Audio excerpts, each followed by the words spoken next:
Boop. There we go. Hello, everybody. Ready? This is gonna go fucking great. Oh, right. Oh, Whew, we'll get through it. I promise. yeah. Right. 3, 2, 1. Hello, everybody. Brandon from Old World Magic here. Now, today, I've got Love joining me again, like he has been brilliant in all the other episodes. Love, do you want to introduce yourself? Hi, I'm Love. So today we're going to be looking at mythical creatures, particularly two in mind. So obviously our very first episode was on the griffin, but today we'll be focusing on a phoenix and a kraken.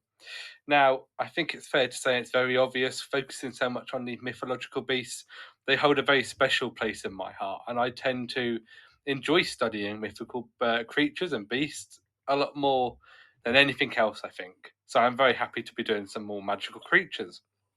Now, cracking into it, or kraken into it. Oh shit! No, damn! Aha! It did a thing. We're going to go straight into the phoenix first, rather than the kraken, and then we'll finish up with the kraken. You made a joke about a kraken, and then let's do the phoenix. Exactly. Plot Throw twist. people off. Yes. Keep them guessing. Now, Nice. a phoenix is a bird that's been around for a very long time, and the likelihood is, unless you've been living under a rock, you know of or have seen a phoenix in some sort of modern media or representation of it. But it actually dates back to ancient Greece, which is where the phoenix we know comes from. But there are similar birds depicted elsewhere. So, for example, in ancient Egypt, they've got their own version of the phoenix. In Russia, they've got their firebird. And in China as well, they've got their own version of the phoenix. Now, obviously, the oldest one would be ancient Egypt, but they're really interesting depictions, and they all change as well depending where you're based. So the Chinese one, phoenix, looks completely different to the ancient Egyptian or the ancient Greek phoenix. Now, Love, in your opinion, what do you classify as a description of the phoenix? It's always the classical one. It's a bird that is usually connected with the element of fire. A bird that sometimes grows old or just turns into fire, turns into ashes, and then from the very same ashes, it gets reborn as a little chick. And then it grows again, and then the cycle renews, practically being immortal. And this is something that's so interesting with the phoenix, because after researching it, with the myth and the legend to be about it being reborn, the idea comes from that there are only ever one or two phoenixes in the world at any given time. Rather than there being this massive population like we do with birds these days, there is literally just one or two, and they carry on being reborn, reliving, and it is just that same. Well, essentially, is it the same bird? Is it technically the same bird? I mean, it's oh shit! Damn, you got into some psychology stuff there. If you restart your life, how do you know that you are you? And are you learning new experiences and so on and so forth? That is a good question. I would argue it is the same bird because according to some myths, like the bird gets drawn to a very specific person, sometimes an emperor or a person of great power and stuff like that.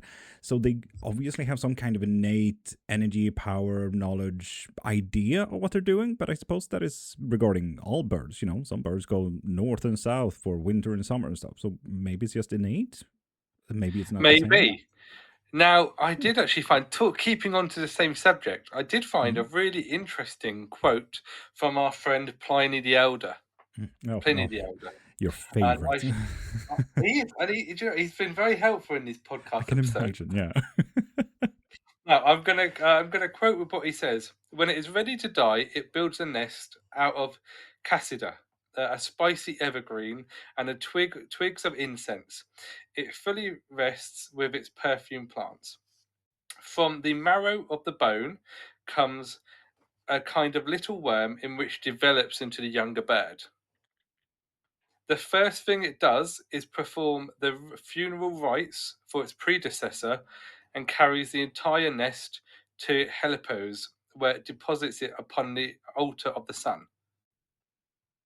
Are you saying that the phoenix is a worm?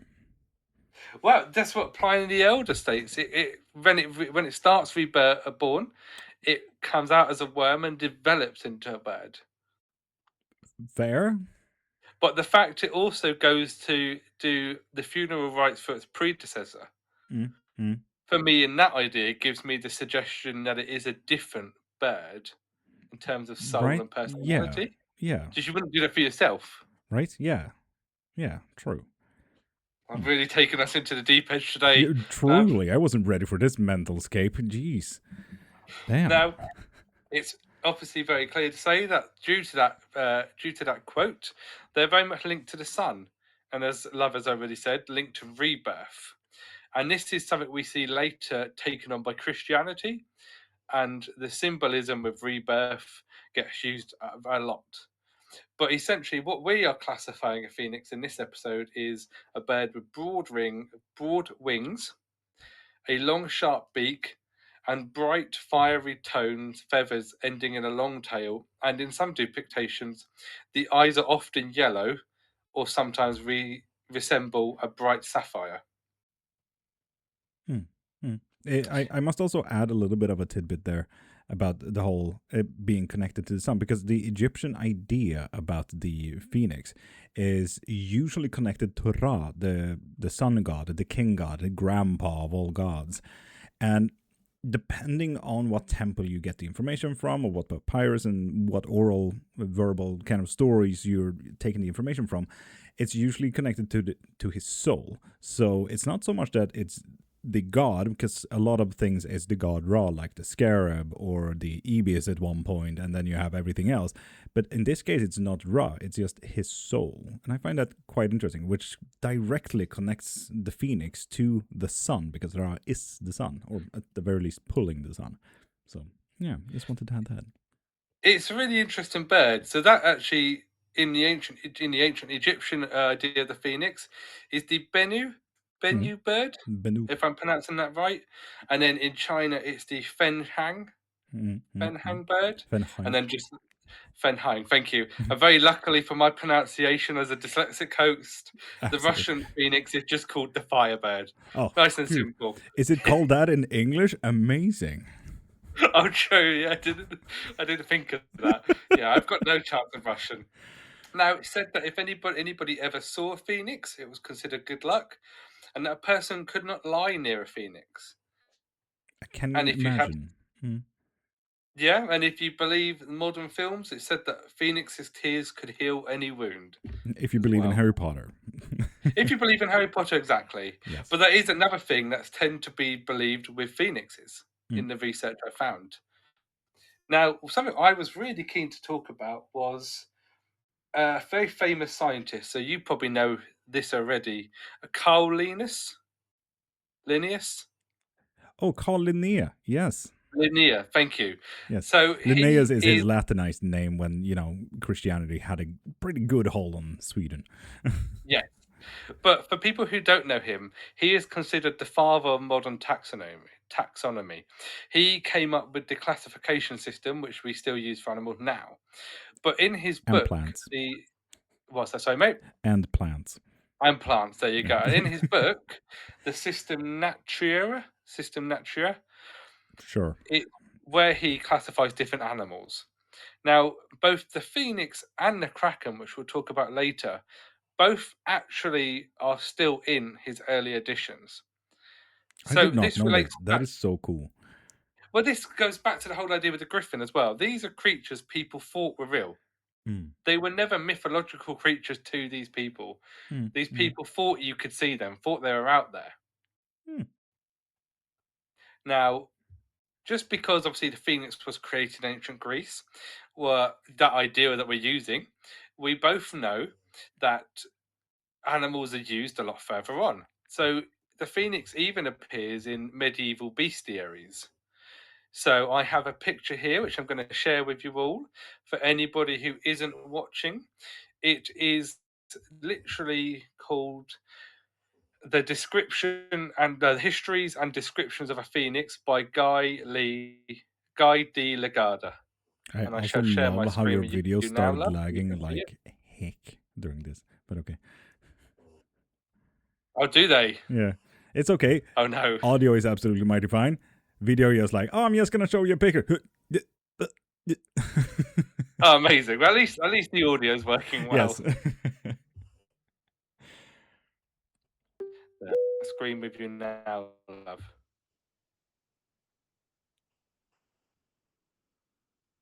Oh God. Give it a Can you second. There we can go. you And see it? now it's in. Yes. Now it's in. Yes. Perfect.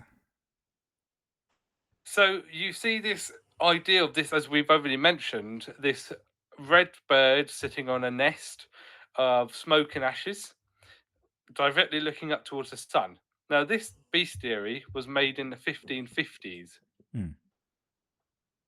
so it still carries this idea that phoenixes were thought to be real. Now, we are going to ping pong about through history at the moment, but something I really wanted to talk about, we're going back to the Chinese version of the Firebird, Chinese version of the blah, blah, blah, blah. Yeah. Something I really wanted to talk about, going back to the Chinese version. You're doing great, man. You're doing great. Keep going. 3, 2, 1. Now, something I really want to talk about, going back to the Chinese version of the phoenix, the Fenhang bird, is it holds a very special place to a very certain emperor. Now, most emperors held a dragon as their imperial sign, particularly a five-clawed dragon. Now, there was one that would usually be a very male symbol, Hmm. that would usually be a male symbol. But there was an empress who didn't want to use the dragon. She wanted to have her own imagery and symbolism to legitimize her rule. And she used the golden phoenix. Mm-hmm. Now, her name is, and I'm going to slaughter this pronunciation, so I absolutely apologize, Yeah. So listen up, people. is Wu Zetten. Absolutely. And it's spelt Wuzetin. So you guys can go and research her for yourself. Wu She's Zhen China's. Den. What's the name, sorry, mate? Wu Zhen Den. Thank you. Wu Shenten. Thank you, my Perfect. linguistic friend. Now, she is China's only female emperor, and it is said that her resting place, where her coffin is the only place that a phoenix sits above the dragon, Poetic. I love that. which I think is very interesting. Now, it's said that basically where her throne room was, a phoenix flew out from and was seen flying out from, and that's what she used to legitimize her rule in China. I really like that, but also like the poetry of like woman and womanhood being above the man dragon, alongside the elements, because Chinese dragons and Japanese dragons and so on and so forth, as we talked in previous podcast, are usually river gods, lake gods, sea gods, so on and so forth. So obviously the sun is above the lake. You know, like it has several layers in this, and I love that. It is such a niche little fact, but I Mm. absolutely love, and not a lot of people know that. So, and that's what we're all about discovering and telling people what they don't know and making them aware. And niche information. Exactly. Now, obviously, as we've mentioned, it gets used all throughout history, and I'm just going to mention a few places it can be found now. So, in modern reference, it can be found in obviously Harry Potter, Narnia, The Lion, Witch, and the Wardrobe, Oh, wait. Sorry, Milan, you the lagged. modern Oh, one. I wait. haven't seen, but Stop. Stop. God dang it. It lagged like heck. So start over the list. Harry Potter. Narnia, Hmm? The Lion, the of 1, 2, 3. So it can be seen in Harry Potter. It can be seen in Narnia. It can apparently be seen in the latest Mulan reboot. I haven't seen it. Reboot. I haven't seen it either. Oh, cool. It can be seen throughout TV series as well. So Supernatural, Charmed. There's a documentary I absolutely love done by Stephen Fry and the Natural History Museum, I mean, let's be honest. and it's Stephen called Fry is a godsend. Thanks to him, we got so much good stuff now. So yeah, obviously. Absolutely, and it's called Fantastic Beasts and Natural History, and that can be found on BBC iPlayer, and that's a really good TV show if you want to know more about what these creatures could have been relating to our actual animals. And it Sponsored can by also Warner Brothers in connection with Harry Potter, must be mentioned. absolutely, but it's still a very fascinating documentary, Truly, and truly one is. that really fills my heart to keep researching. I'm so happy that it even exists. Now, we're going to be moving on very slowly to the Kraken, but something I want to talk about is it obviously represents rebirth and the sun, but it also, for a lot of people, represented hope that this creature can be born from the ashes and rise again. So can you. You can be you can rise from and have redemption. Is this Just turning because into a motivational podcast now? You can you do can it. be You can whatever rise you up want. again. But it's one thing that always fascinates me is what these animals represent. Because a lot of these mythological creatures all tend to represent something from the societies that they were made in. So I believe it is very much that link to rebirth and the idea of redemption, and that just because you've done one thing doesn't mean you can't do a better thing and become good. Now, moving on to a kraken, where the phoenix is a nice and peaceful creature mainly, the kraken has a very different attitude connected to it. Yeah, not kind and peaceful at all, to be honest. Well, some of the sources, some of the research I found tends to state the kraken is only ever in a bad mood because it's often disturbed from its slumber. Which he always is. Well, then, is it? I would be grouchy if someone kept coming to wake me up. Naturally. Now we're going to be going into the kraken, so we'll cut here. 1, 2, 3. Nice. How do you think the phoenix half went? Honestly, you said it was a quick podcast. I love it so far. It's perfect. I'm thinking it could be a quick, like I say, every other one's been nearly an hour long. Yeah. Yeah. No, So this is absolutely perfect. And we talked already about information that a lot of people, I think, like they know these things exist. A big surprise is going to be like, wait a minute, the Kraken is in Greek. Like that's also going to be a big surprise. yeah. So that it's going to be one of those fun little like here's tidbits, boom, fun stuff. So I like that. You're telling me the Clash of the Titans film wasn't accurate? Well, no, I'm sorry to say this, but I thought Liam Neeson was Zeus. I'm sorry. I mean, he is Zeus, but the Kraken is not Greek. No. Yeah. No, I do know that. I'm only joking. Yeah. Now, we'll cut back in, but essentially we'll just go over what the Kraken is, what the Kraken is, its origins, talk about the fact it could just be a giant colossal squid. Just we've only ever seen, there's only ever been 2 actually seen in real life. Yeah. Talk about some of the creatures, some of the references. Yeah, make it up as we go along, mate. That's what I do. Yeah, absolutely. Let's shoot from the hip. Let's go. Right, 3, 2, 1, back in. So, going on to the Kraken, our watery squid friend. It's a creature I've always found very fascinating to the point where I knew 100% as soon as I started this idea for the podcast, I was always going to talk about the Kraken. Now, as we were just having a short discussion about what this next half is going to be, we both said something that's going to surprise a lot of people is the Kraken isn't actually Greek or from ancient Greece. It's Or actually from from anywhere. No. it's actually from Norse mythology. Yes. Norse mythology, not North mythology. It's Sorry, close enough. Norse mythology, and tends to be centered around and originally spotted a lot around the colder sort of waters. So, the Scandinavian countries of Norway, Sweden, Iceland, even. Now, the Kraken, for anybody who hasn't seen an image of the Kraken or knows of it, is essentially a giant colossal squid, big enough to bring ships down and drag them underwater. It's said it can grow up to about 40 feet long, 14 meters, for those who don't know feet. It's absolutely massive. You can see why it would drag ships under. Now, obviously, when we think of a Kraken, we think of it, even though it is from Norse mythology, all the media we get are from the sort of 17th century, 18th Mm, century, mm, around the period of pirates, such like parts of the Caribbean, which you see it mm, in. mm. But actually, it's thought to have come from a lot earlier. So when researching this creature, I found links to, in my opinion, probably what inspired the Kraken under a different name. Ooh, interesting. And this is going to be, you told me the name of it earlier, Hofgula. Hafkula. Hafgula, thank you.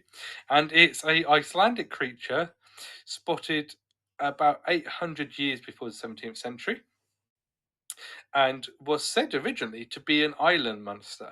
So you would come across it and it would look more like an island than a monster itself. You wouldn't know it was a monster until it had you. That makes a And it lot of can, sense with its name if I want to just do a quick translation of it. Because half or hav in most northern countries, Sweden, Norway, Denmark, Iceland, so on and so forth, means sea. Kula means something round, a ball. So obviously it will kind of look like an island, like a little hill. So it's a sea hill, a sea ball. So that really makes sense. and that's how it used to get its victims. It used to just obviously used to just be an island Mm, until someone else got there, and then that's where it used to get people. It used to trap them that way. mm, mm. Natural selection. Some animals do that still today when they just lay waiting and have an open mouth and, fishes and other stuff. You just walk in, they say gulp. Exactly. Yes, exactly that.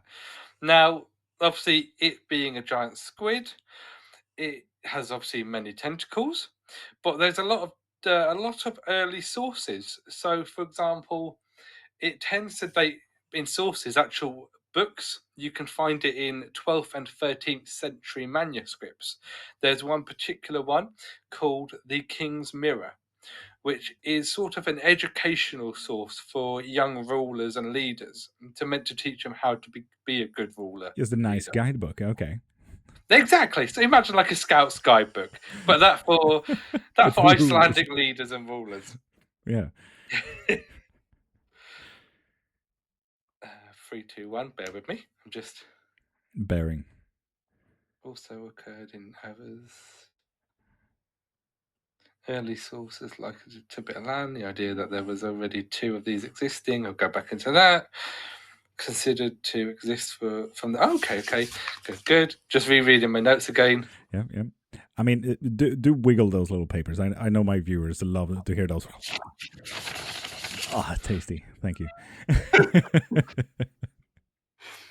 All right, 3, 2, 1. Now, as mentioned, it can be seen in the King's Mirror or read in the King's Mirror, but it even documents the behaviour of the Hafgula. Hafkula. Hofgula, thank you. Now, it is said to basically belch and vomit, which regurgitates its food and then sits there with an open mouth. And as you mentioned earlier, when prey swim into it, it will basically just gulp and swallow up its food. Now, it is also mentioned in the whale poem from the Stora Edda and the sagas of Did you just say Stora Edda? Snorre Edda. Snorre. That's the writer. Edda is the poetry. Ah, Yes. from the Snorre. Oh, well, there you go. Yep. We'll start that again. So so it's from the whale poem by Snorre. Snorre. Snorre? Snorre. All Okay. Swedish and Norwegian people are giggling a little bit now because Snorre also means penis. Okay, good to know. Yeah. What a name. We know when we learn about his name, when reading about Viking Age and stuff like that in primary school and school and everything like that, we're just kid and we're all like, really, that's his name? It's really hilarious.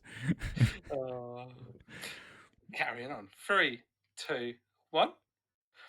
So it's also mentioned in the whale poem by Snorre and the sagas of Over Odda from the 13th/14th century.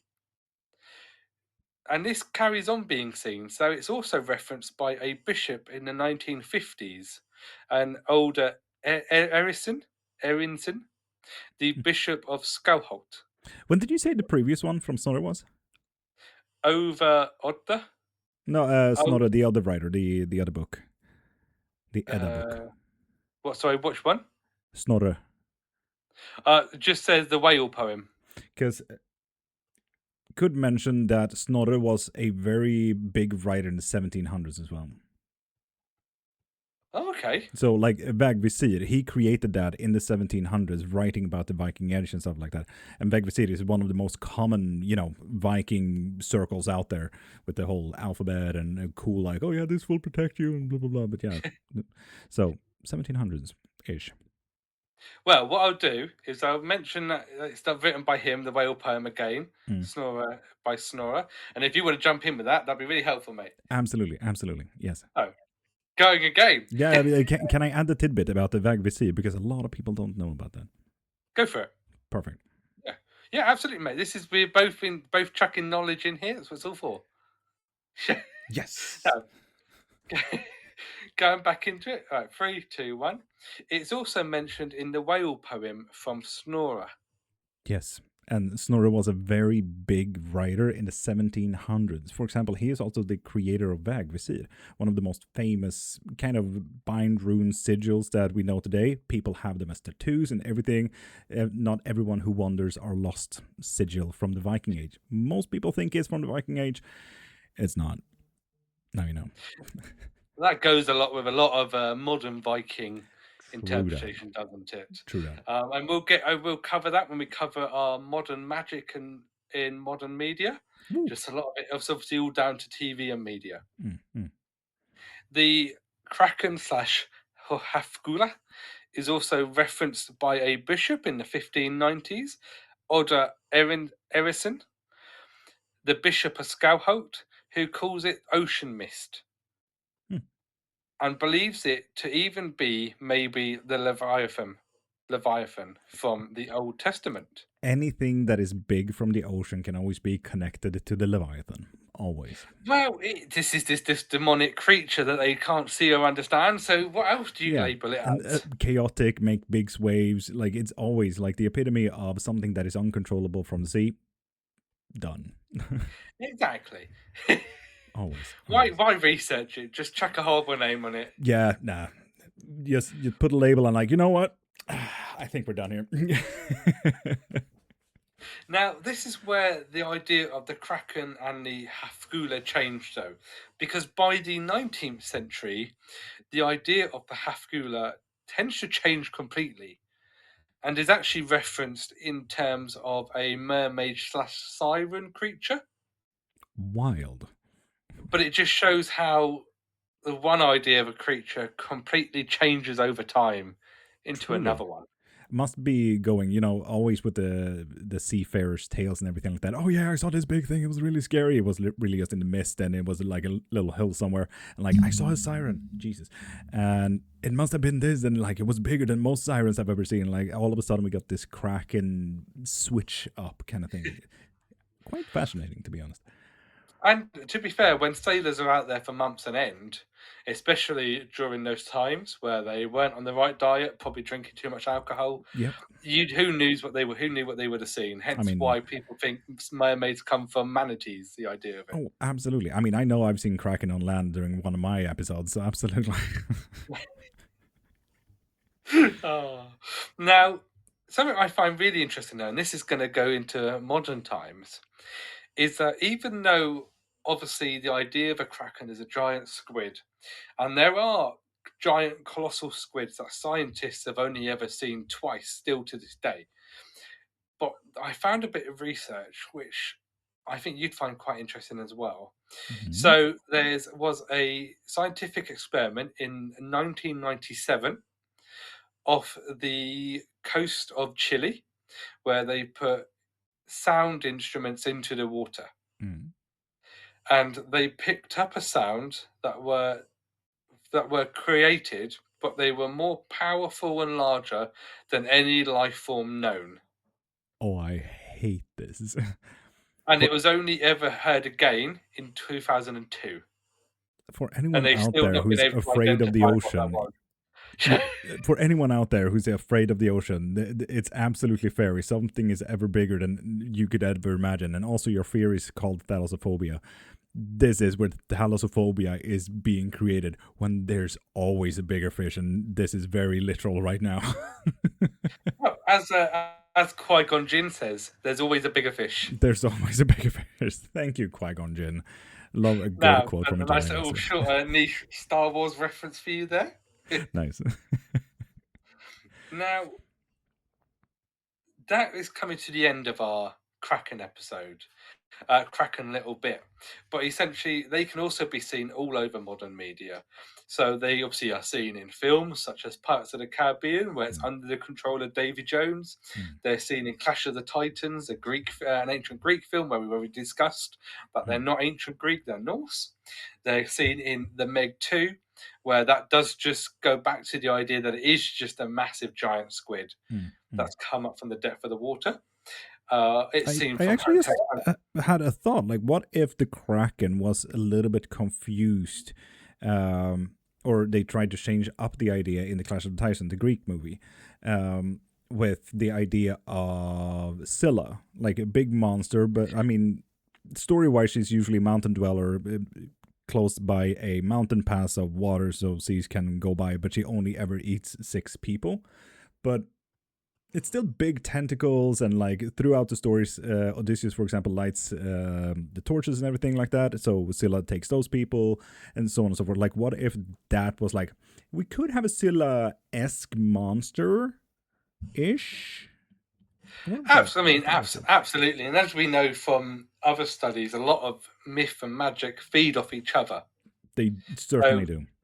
With those who created that film, I can easily see why they would have gone with that sort of creature. Yeah. Again, it's giant, it's scary, it's from the sea, so it must have tentacles. It must have tentacles. There you go. Anything from the sea has tentacles. We all know it. Exactly. It can also be seen in Hotel Transylvania 3. It can be seen in a few games as well. Sea of Thieves, Assassin's Creed Valhalla, Death in the Water. Again, they discuss it in that TV documentary I was talking about earlier with Stephen Fry, which was Fantastic Beasts, the Natural Wonders. And then the most common bit of art that I've come across in researching it, and I shall share my screen for this one as well. And meanwhile, I must just add the song and the music that the Kraken makes in Hotel Transylvania. I think it's Hotel Transylvania 2. I still have that on my gym playlist because I love that beat. It just motivates me. It's amazing. The Kraken is amazing at music. Well, this obviously not historically accurate at all, but in Hotel Transylvania, it just wants to be left alone. It's a groovy thing. It just wants to be happy. Right? And it's only angry because people are disturbing it with horrible music. Yeah. But you can see this image here on your screen for anybody who can't see it. It's Le Purple Colossal. Yes. And it is, would you very kindly pronounce the name for me, please, love, of the artist? Pierre Denis de Montfort. Thank you. There you go. It's a better chance than I ever would have had. But it shows an image of this giant squid, basically large enough to take down an entire ship. Its tentacles are wrapped around all of the masts, and it's dragging it under. And I would just like to mention the art style as well. It is early paper prints, a wood print, where you can see like the details where you have chiseled away, like, you know, those fine line arts. It's beautiful. It's a stunning bit of art. Now, it again goes back to those fears, though, that this is a creature that represented the society's fears, a bit like the phoenix represented its society's fears. And it was generally thought that you could come across it, and that if your ship went down if you owned a business in London and your ship went down somewhere, you didn't know what got it, you could hear stories that the Kraken would have got it. And like, can I just also connect 2 tidbits here? Because in Pirates of the Caribbean, the modern movie, he controls the Kraken, and Davy Jones is a vessel ship from the Netherlands. Like, he is the Flying Dutchman, and Yes. Netherlands is so freakishly famous for all of its seafarers because the Netherlands practically only had one thing going for it, and that was being a big port out to sea. So you can also kind of imagine how Netherlands also took over the whole idea about controlling the image of this whole thing. Just wanted to add that because there's so many seafarers, so you can kind of see how it just spread out the moment East India Company happened, and everything like just boomed with stories and the Kraken. And this is something I was actually going to ask you leading into this, because I didn't find this in my research, but I may have not found the right books. Mm-hmm. Is do you know if, like in Pirates of the Caribbean, Mm. Davy Jones actually has any link to the Kraken at all? None whatsoever. None Brilliant. Good. whatsoever. No. Another thing to tick off the box, there's a bit of media, just media. Media is just being media. Absolutely. Davy Jones was one of those beings that, sunk a ship out in the Netherlands. That kind of ends there, to be honest. Pirates of the Caribbean just made him look so much cooler. You're telling me he wasn't a squid man? I'm not saying that. Oh. But that is it, folks, for this episode. It is a bit of a shorter episode. We can consider it kind of a bonus episode, really. We wanted to keep this one a bit shorter, just the other ones have been a fair length. Mm, mm. So, love, if you want to drop your handles, where to find you. Lord.Cairnmark on all social media: Instagram, TikTok, Twitch, YouTube, Kick, whatever. I'm mainly active on TikTok, though. And he has a brilliant Discord, so do make sure to join there if you are interested. Yes, We often discuss anything magical of all sorts, which is lovely. indeed. Myself, I'm yet again Brandon from Old World Magic. You can find my podcast on Substack, and I'm also on Instagram and TikTok as well. Now, thank you for listening to this episode on Krakens and Phoenixes, and have a magical day. Bye bye. Oh, God, I could hear myself there. Okay, bye.